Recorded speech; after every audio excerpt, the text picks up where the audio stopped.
Gênesis 28, 10 ao 16, diz assim o texto da Sagrada Escritura. E Jacó saiu de Berseba, foi em direção a Harã, e ele chegou a um certo lugar, e ali ficou a noite toda, porque o sol estava posto, e ele tomou uma pedra daquele lugar, e as colocou como seu travesseiro, e se deitou naquele lugar para dormir. Ele sonhou, eis que uma escada estava posta sobre a terra, e o seu topo alcançava o céu. Eis que os anjos de Deus subiam e desciam por ela. E eis que o Senhor estava em pé, acima dele, e disse: Eu sou o Senhor Deus de Abraão, teu pai, e o Deus de Isaque. A terra em que está deitado, darei a ti a tua semente, e tua semente será como o pó da terra, e tu serás espalhado para o ocidente e para o oriente, para o norte e para o sul. E em ti, em tua semente, todas as famílias da terra serão abençoadas. Amém? Sente-se, por gentileza, adorando o nome de Jesus. Bom estar aqui com a minha Cherie, né? Minha esposa, minha mademoiselle, né? Que Jesus tem nos colocado aí já 20 e poucos anos, me ajudando, sendo a minha conselheira, mãe das minhas filhas, e eu louvo a Deus pela vida dela. Viu? Uma gatinha que Jesus me deu. Só que não arranha, né, irmão? Uma gatinha que não arranha, uma bênção de Deus. Meus irmãos, eu quero falar debaixo de um tema, e eu queria aqui trazer 3 grandes lições da vida de Jacó nesta noite. Quando eu olho para esse texto, irmão, eu vejo um moço que sai da casa do seu pai, fugido por causa do irmão mais velho que atentou em matar ele por umas solicitude ou umas atitudes que não deveria de acontecer, mas enfim, aconteceu. E aí eu fiquei analisando isso, e isso me trouxe no coração algumas lições. E eu fui dar uma pequena olhada, porque o tempo não foi tão hábil, né, para analisar, mas eu fui dar uma pequena olhada, e eu fui entender que de Berseba à cidade de Harã dá 700 quilômetros. Para você viajar de jumento ou de carro de boi, você levaria no mínimo uns 30 dias para chegar, para concluir esse trajeto. É bem verdade que naquele tempo, né, não tinha aviões, não tinha nada, mas naquele tempo existia isso. E o que me chama a atenção é que ele saiu de Berseba. Berseba ficava na localidade da Mesopotâmia. Para você entender uma coisa, a palavra Mesopotâmia vem de meso, que é meio. Potânia vem de rios, que se origina entre o rio Eufrates e o rio Tigre. Ou seja, um lugar muito produtivo, ou seja, um lugar muito rico, um lugar de prosperidade. E ele estava indo para Harã. Harã era uma cidade que não era tão próspera assim. Muito pelo contrário, a cidade de Harã, ela ficava perto, ou ficava situada perto do deserto de Negev. Ou seja, uma cidade improdutiva. E foi para lá que ele correu, foi para lá que ele teve que fugir dos seus irmãos. Mas o que me chama mais a atenção é que no percurso dessa cidade, ou desse local, ou da viagem dele, a Bíblia vai dizer que ele teve que parar, teve que dar uma pausa. Eu falei aqui no começo da mensagem que levaria no mínimo 30 dias para chegar. Mas se você ler o texto e o contexto, você vai ver que ele parou uma vez só, ou seja, o que a Bíblia menciona. É bem verdade que ele descansou às 30 noites, até porque naquela localidade durante o dia é muito quente, mas à noite é frio demais. Então ele tinha que parar para se abrigar. E isso me chamou a atenção, porque a Bíblia queria enfatizar que ele teve que parar. E ele parou no local, neste local aonde ele parou, é que me chama a atenção. Ele pega uma pedra e deita sobre a rocha com uma pedra como travesseiro. E eu fiquei pensando, às vezes, eu falei aqui que eu sou um milagre de Deus. Eu falei que há projetos de Deus na minha vida que ainda estão se cumprindo. Jacó não é diferente. Quando Deus se manifesta a Jacó, Deus fala dos seus pais, fala dos seus avós e fala de promessas. Promessa que vem de gerações em gerações, vem de família para família. Mas engraçado aqui é que Deus trabalha de uma maneira que nós não podemos compreender. Deus trabalha de uma maneira que às vezes nós não entendemos. Ele estava no seio do seu pai, da sua mãe, ele estava lá no aconchego, num lugar próspero, num lugar aonde tinha de tudo, não lhe faltava nada. E ele era filho da promessa, ele era descendente de Abraão, ele tinha promessa de Deus na vida dele. Mas Deus queria trazer ele para uma outra situação. E às vezes Deus tem que fazer isso conosco também. Nós somos filhos de promessa, nós já fomos alcançados, estamos debaixo de uma promessa de Deus, debaixo da bênção de Deus. Nós estamos aqui, cantamos, louvamos a Deus, temos um chamado, um propósito, temos uma esperança. Quem é que não tem uma esperança de ir morar no céu com Jesus?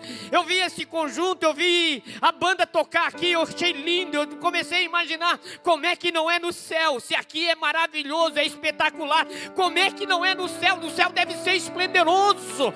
No céu dá para a gente glorificar e adorar a Deus.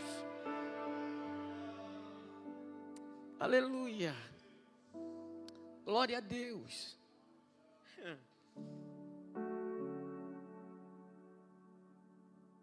Porque nós vivemos debaixo de uma promessa como Jacó. Mas você parou para pensar que Deus teve que dar uma pausa nele? A Bíblia diz que ele teve que parar. Deus parou ele. Quem parou ele ali foi Deus. E o engraçado que ele deitou numa pedra e usou mais uma pedra de travesseiro. Então Deus parou ele, deu uma pausa para descansar, pastor. Olha para mim, quem é que descansa deitado numa pedra? Diga para mim. Quem é que descansa deitado numa pedra? Você está 2 horas aí sentado na cadeira, você não sente às vezes desconfortável? Principalmente as pessoas com mais idade, tipo pastor Denique, né, irmã? Não é verdade? Cadeirinha, ou um banco. Agora a pessoa dormir 5, 6 horas em cima de uma pedra. É desconfortável. E ainda tem um travesseiro como pedra. Se o travesseirinho mais durinho a gente bota na cabeça, já dorme, se acorda todo com torcicolo e tudo. Eu comecei a pensar, por que então Deus parou ele e colocou numa pedra? E eu parei de falar aqui, faz pouco tempo que eu disse que lá de dia era quente, à noite é frio. Ou seja, a pedra é térmica. O calor do dia, a pedra reteve. Jacó dormiu naquela pedra porque ele sabia que era o meio de sobrevivência dele. O calor da pedra ia dar conforto para ele superar aquela noite. O calor da pedra que estava naquela noite fria é que estava dando condições para ele manter vivência naquela noite, porque ele vivia debaixo de uma promessa. O que o pastor quer dizer com isso? Muitas vezes Deus nos coloca em lugar de desconforto que eu não quero estar. Muitas vezes Deus me leva para alguns lugares que eu me sinto desconfortável, que eu não consigo estar, que eu não quero estar, mas é permissível de Deus, porque Deus nos coloca nesses lugares. Sabe por quê? Porque é nesse lugar que eu vou sobreviver, é nesse lugar que Deus vai me dar experiência, é nesse lugar que as realizações de Deus vão acontecer na minha vida. Ou você nunca esteve numa pedra, ou você nunca teve um lugar de desconforto, ou você nunca viu o mundo fugir escapar pelas suas mãos e você ficar frustrado, desanimado, e você dizer: o que é que está havendo? Onde é que está Deus? Por que está acontecendo isso comigo? Você num dia pareceu a última bolacha do pacote, e no outro dia parece que você não é ninguém, ninguém te vê, ninguém te enxerga. Mas deixa eu te dizer uma coisa, mas você ainda está debaixo do projeto de Deus. Deus ainda está cuidando de você. Deus não está vendo o teu mal não, Deus está te dando resiliência. Deus está forjando você para cumprir aquilo que Ele tem prometido para você.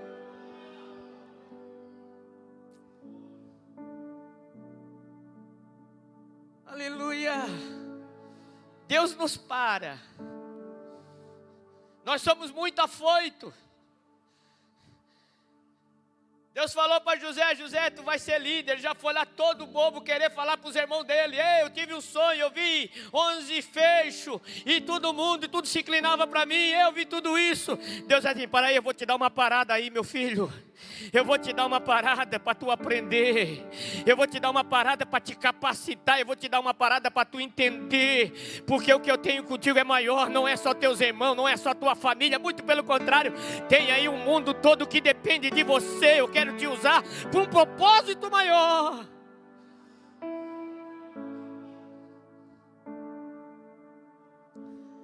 Deus te dá parada. Deus nos para. Deus nos para um propósito maior. E eu sei que Deus está falando com alguém aqui, porque esta tarde eu estava orando a Deus, pedindo para Deus sabedoria, para pregar para uma pleia de membros da igreja que são sábios, que são conhecedores, têm o Espírito de Deus, e não é qualquer um que se prega, aleluia, somente o Espírito de Deus é que pode entrar com a palavra, convencer, trabalhar no coração da sua igreja. Urabacalabachura mandaraia, aleluia.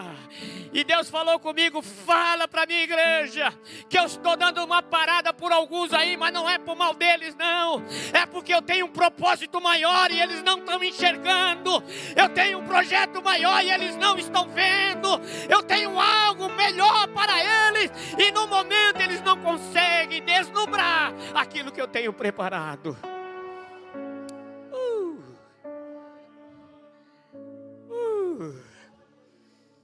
Deus te parou. Foi Deus que te parou. Como parou Jacó. Tirou da prosperidade, tirou do lugar abençoado, tirou no lugar próspero, tirou da onde ele poderia ter todo o recurso, se dizer que ele iria fazer, ia se tornar grande, mas aí o nome do Senhor não ia ser glorificado, o nome do Senhor não ia ser engrandecido, o nome do Senhor não ia ser conceituado. Deus tirou para mostrar para ele que ele é o Deus que chama, capacita, cuida e guarda e dá experiências.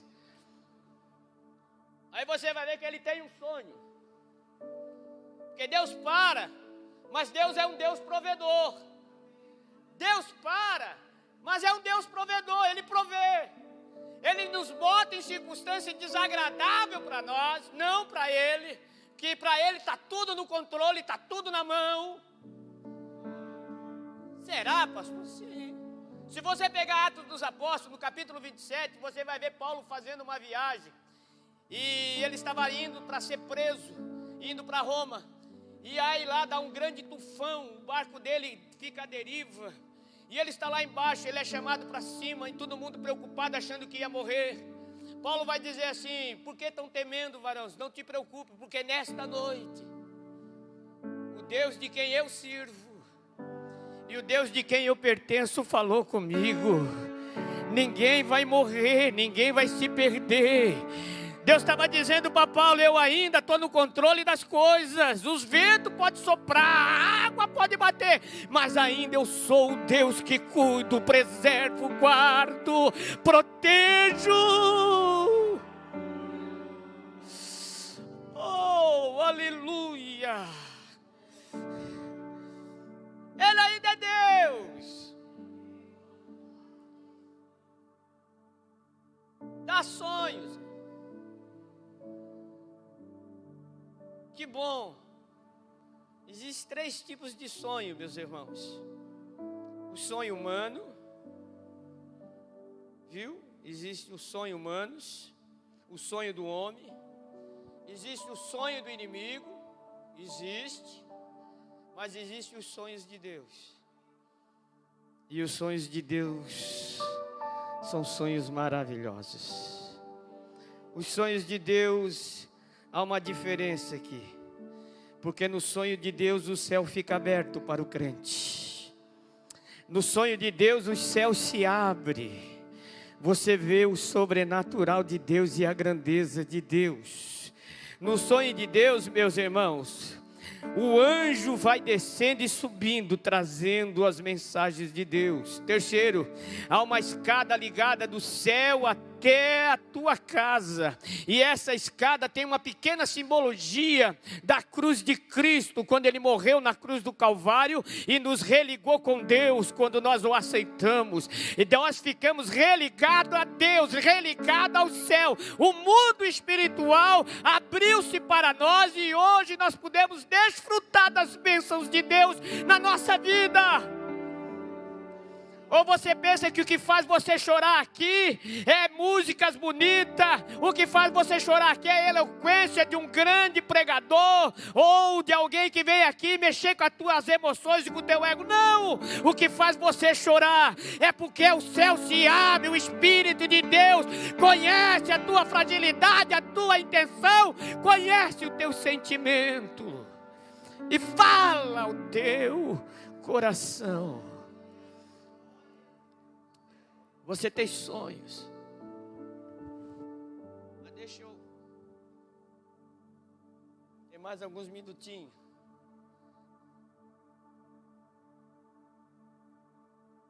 Deus te para, te bota num lugar de desconforto. Esse lugar vai te manter vivo, não vai te fazer você morrer. Você tem sonhos, Deus te dá sonho. Uma vez eu estava ali na Próspera, lá perto da casa da mãe da Michele, da Mirella. Meus pais moravam lá. Era jovem, cru, sem experiência, teimoso demais. Né, Miguel? Teimoso demais, teimosinho demais. Aí Deus me para. Deus me bota numa pedra. Deus me dá um sonho. E no sonho eu vi Deus. Era 2h da manhã, eu me acordo. Era 6h da manhã, ainda estava falando em mistério. Eu senti o cheiro, aleluia, da rosa de Saron dentro do meu quarto, me alegrando na presença de Deus. Porque os sonhos de Deus, irmão, alegram a nossa alma. Os sonhos de Deus não fogem da nossa mente nem do nosso coração.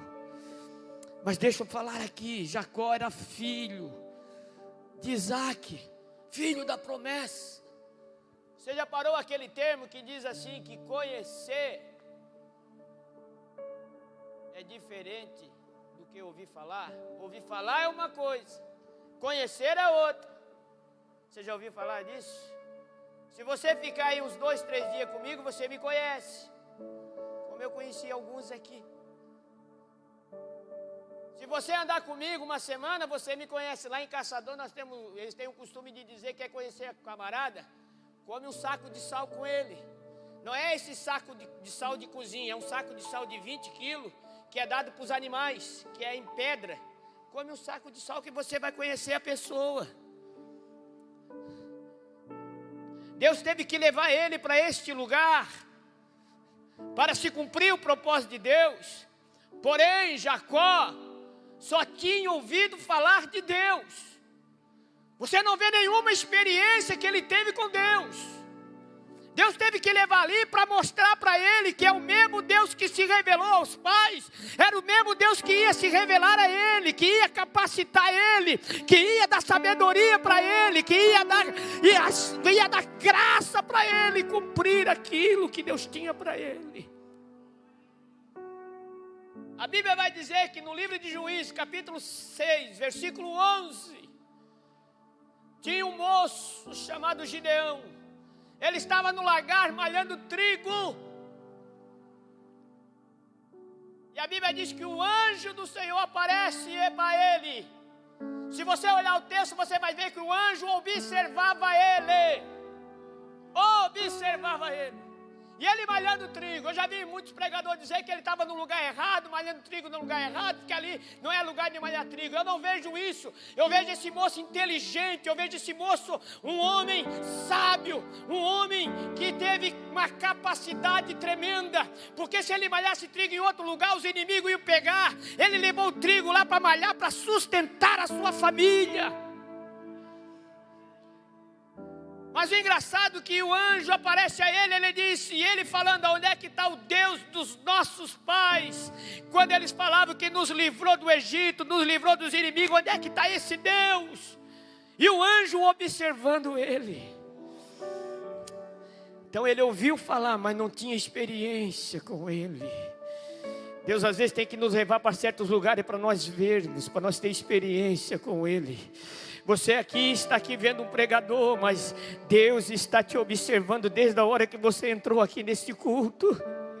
Deus está te observando desde a hora que você entrou aqui para ensaiar na banda. Deus está com você desde a hora que você abriu os seus olhos de manhã e se acordou e disse, mais um dia, Deus estava lá te observando.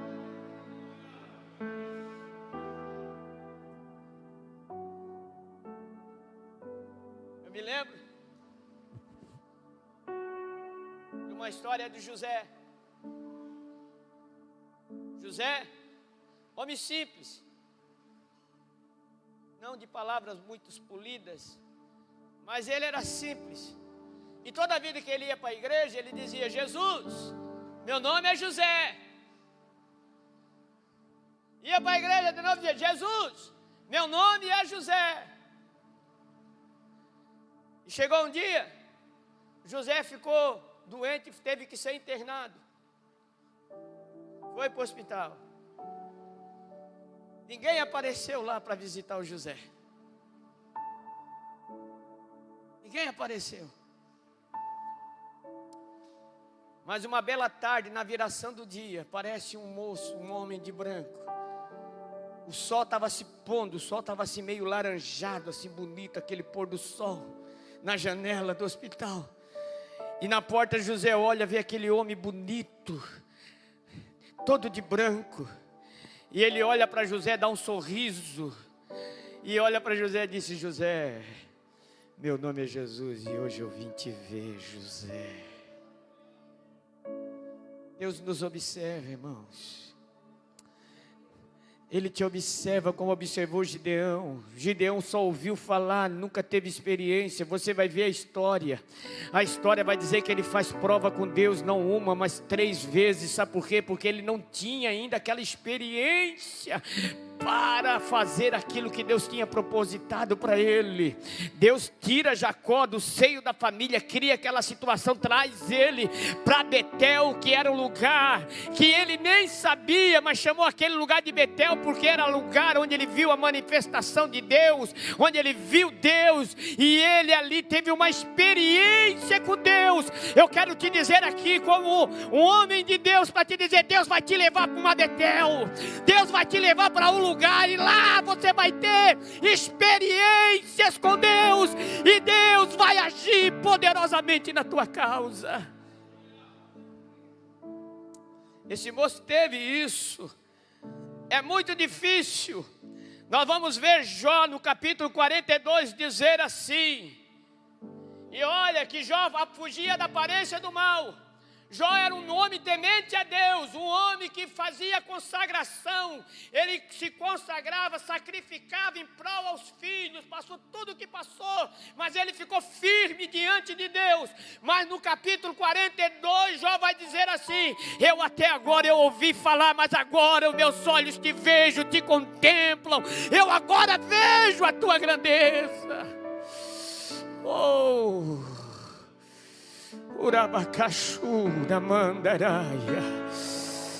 Oh, Deus te parou. Deus vai Ele te parou, te chamou, te parou, criou uma situação, lugar de desconforto, mas aí você vai ter uma grande experiência com Ele.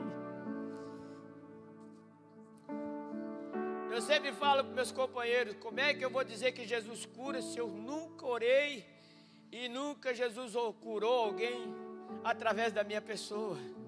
Jesus tem que me usar, eu tenho que ser canal de Deus para dizer e eu afirmar que Jesus cura. Jesus cura.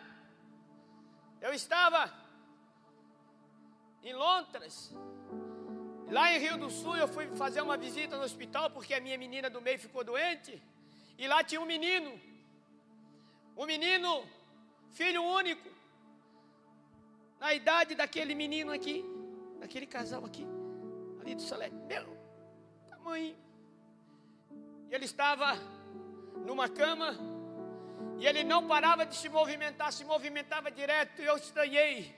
E eu estava com a minha menina, Deus teve que me parar aquela vez.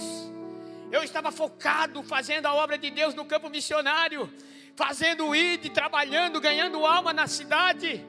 Mas Deus me levou lá naquele lugar, através da minha menina do meio, doente, fui para lá. Quando eu cheguei lá, ficava cuidando da minha menina enquanto a esposa tomava banho. Dava uma base de 60 quilômetros de distância. E eu me chamou a atenção aquele menino no outro quarto, uma criança. E eu disse, o que será? E eu apavorado. Eu dizia, Deus, por que isso, Deus? Eu saí, larguei mão de tudo para fazer a tua obra. Mas eu não sabia que ali era o meu Betel. Eu não sabia que era ali que Deus ia me ensinar coisas. Eu não sabia que era ali que Deus queria me levar ali para dizer, ei, a partir de hoje, tu só ouviu falar, mas agora, a partir de agora, tu vai me conhecer e tu vai começar a ter um relacionamento mais perto comigo. Eu me lembro que a minha menina tinha 9 meses, hoje está com 13 anos. E eles davam um medicamento para dopar ela. Ela ficava toda malzinha, nunca deu problema com nada, sempre boazinha, sempre com saúde, bem gordinha, era igual o pai dela. E cada demora ficou doente do nada. A esposa foi para o colégio e eu estava fazendo discipulado para um casal. E cada demora a minha mais velha saiu correndo, dizendo, pai, corre, que a Giovana está ruim. Quando eu fui ver, ela estava dando ataque, convulsão. Eu disse, meu Deus, o que é isso? Fomos parar no hospital, ficaram internados, disseram que era meningite, tiraram aquele líquido da espinha com 8 meses. Aquilo ali doía o nosso coração, em isolamento, ninguém podia ver, eu fiquei apavorado. Fui orar, fui para casa, dobrei o joelho e comecei a orar.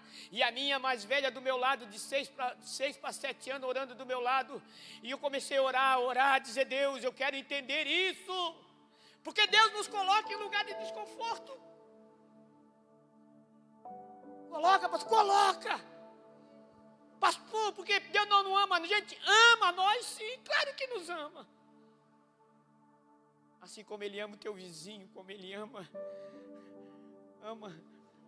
o teu parente, ama aquele que não gosta de ti, Ele ama todo mundo.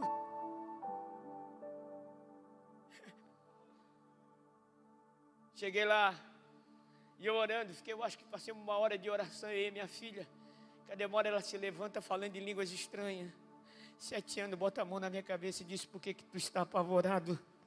Não fui eu que te trouxe para cá. Não te preocupe, o meu nome vai ser glorificado. Confia em mim, eu ainda sou o teu Deus e cuido de todas as coisas. Já me levantei faceiro, fui para o hospital. Chega lá, vi aquele menino, eu disse, é esse menino. Entrei lá, falei só com o pai, a mãe estava com depressão, nem mais estava ali. E o pai dele disse, faz 30 dias que ele estava em coma. Saiu faz 3 dias, fizeram cirurgia no cérebro. Ele levou um acidente, estava de bicicleta, o carro pegou, quebrou a metade do crânio. E o médico não sabe por que ele está vivo. Eu digo, é mesmo, é. A minha esposa está em casa com depressão. É o único filho que eu tenho. Eu disse, pois é, se tu soubesse o que Deus fez para mim vir aqui falar contigo hoje. Ele regalou os olhos assim, eu sou missionário da Assembleia de Deus. E ele olhou bem sério para mim e começou a chorar. Ele disse, eu sou desviado da igreja. Eu disse, pois é, homem, Deus, tu não sabe o que eu passei para vir aqui. Eu e a minha casa estão passando. Mas eu vim aqui para te dizer que o mesmo Deus que te chamou é o mesmo Deus que se responsabiliza contigo. E Ele me trouxe aqui para te dizer que Ele tem uma oportunidade nova para a tua vida, na vida da tua família. Posso orar por ele? Pode. E eu comecei a orar por ele. Não assim alto como eu falo aqui, que eu sou meio assim, a vozinha meio assim, mas fiquei orando por ele e o Espírito de Deus me conduziu à oração. E o Senhor disse assim, fala que ele é vencedor, ele já venceu no parto, ele venceu o acidente, ele venceu o coma. Ele vai vencer mais essa etapa, diga. E eu fui falando, Deus, eu glorifico o teu nome, restaura, mostra para esse pai que tu tem interesse na família dele, Senhor. Mostra para esse pai que eu passei tudo isso só por amor a eles. E amém, vim embora. Outro dia eu fui lá, fui correr direto lá ver minha menina. Esqueci do rapaz. Quando eu me lembrei do rapaz, fui lá, o menino estava dormindo. Aí o pai dele, depois que o senhor orou ontem, ele não parava de se mexer direto, ele não conseguia dormir. Ele achou, depois que o senhor orou ontem, o meu filho ficou calmo, está dormindo, está uma bênção. Os médicos estão apavorados, não sabem como é que ele reagiu, evoluiu tanto. Eu disse, ele evoluiu porque Deus tem um propósito, ele é vitorioso, Deus tem uma promessa na vida dele. Oh, Deus me trouxe aqui para dizer para você que Deus vai criar circunstância para você, porque Ele quer que através de você o nome do Senhor seja glorificado. Deus vai criar situações para usar você.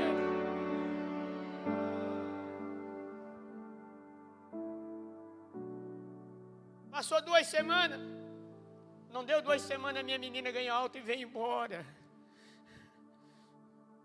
Então o meu Betel, eu sei onde é que foi o meu Betel. Eu sei onde é que eu passei o meu Betel com Deus, os meus temores, as minhas fragilidades. Por mais que eu diga que eu conheço a Deus, que eu amo a Deus, mas quando bate as adversidades, vem o desespero, vem a angústia, vem a tristeza, vem o sentimento de querer desistir de tudo. Aí Deus entra em cena, com a sua poderosa mão se revela e nos dá calma, nos dá paz, nos dá confiabilidade e nos dá experiência para a gente prosseguir. Se coloque de pé.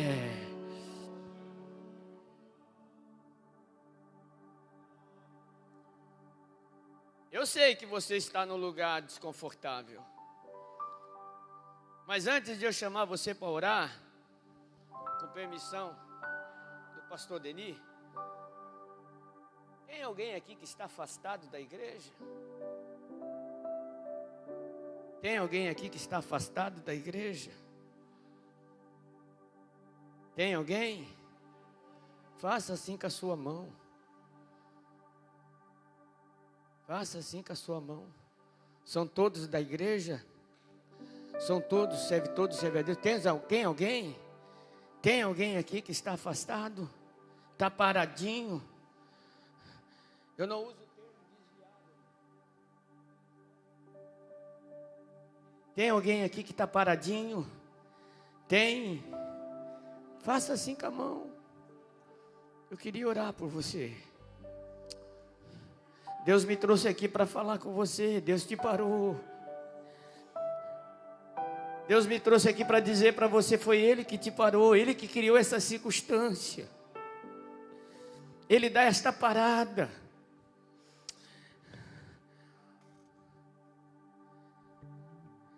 Você está aqui, eu sei que você está aqui.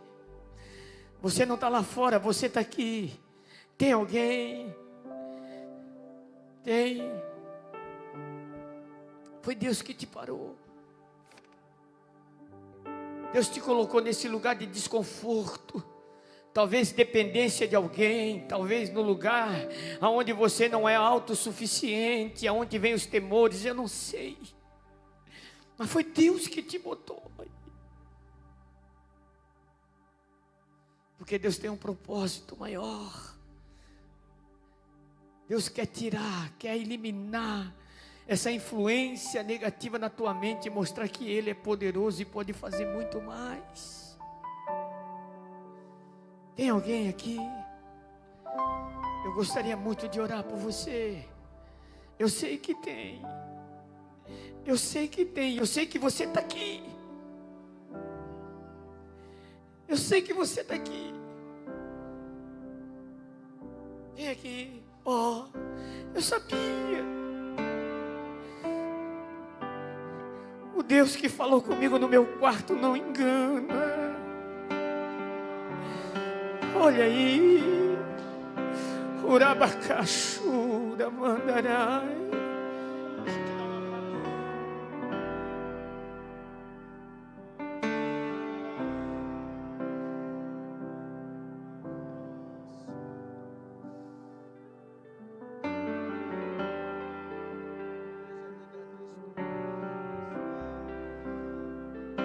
Alguém aqui para abraçar o nosso irmão.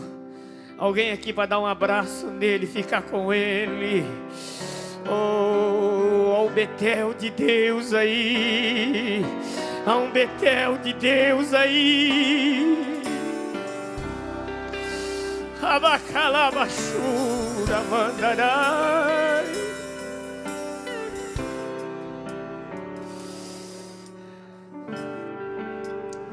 Tem mais alguém?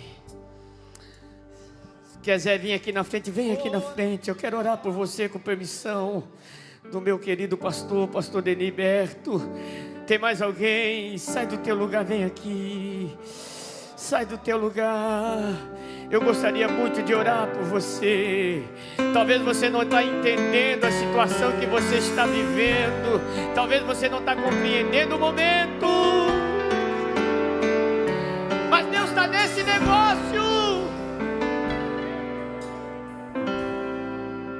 Posso orar por você? Sai do teu lugar.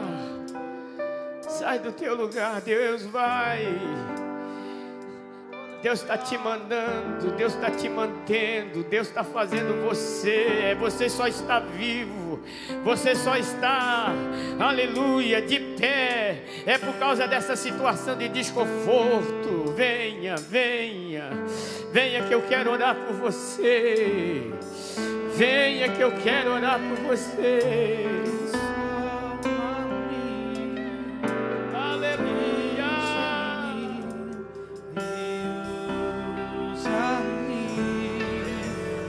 Deus nos dá sonhos, Deus nos coloca, Deus nos para, Deus muda o cenário aonde a gente está, para a gente aprender que é um propósito maior. Aleluia. Glória a Deus. Aleluia. Podemos orar? Levante a tua mão comigo. Vamos orar.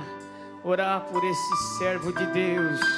Eu já saio daqui feliz, contente. Aleluia, porque teve um objetivo, teve um alvo, teve. Oh, maravilha. Querido Deus e eterno Pai. Oh Deus, eu te louvo, Senhor. Eu te glorifico, Pai. Abagalabachura bandarai. Eu ainda acredito no teu mover e no teu trabalhar. É bem verdade que o Senhor trabalha de uma maneira que às vezes não compreendemos, é imperceptível aos nossos olhos e aos nossos sentimentos, Senhor. Mas Tu é perfeito. E Eu sei, ó Deus, que o maior interesse teu é nos conduzir, Senhor, a um objetivo, um propósito específico que o Senhor já tem preparado para nós. Aqui está o teu servo, teus filhos que estão aqui na frente. Ah, Senhor, vivendo tempos difíceis, tempos de dificuldade. Mas é no meio das tempestades que o Senhor se manifesta, se revela. É no meio das adversidades que o Senhor entra com providência. O Senhor esteve lá no monte Moriá, quando Abraão ia oferecer o seu filho. Senhor entrou com providência lá. Tu és o Deus, Senhor, da providência. Eu oro por essas famílias, oro pela tua igreja, noiva do Cordeiro, pelo poder do nome do Senhor Jesus. Amém.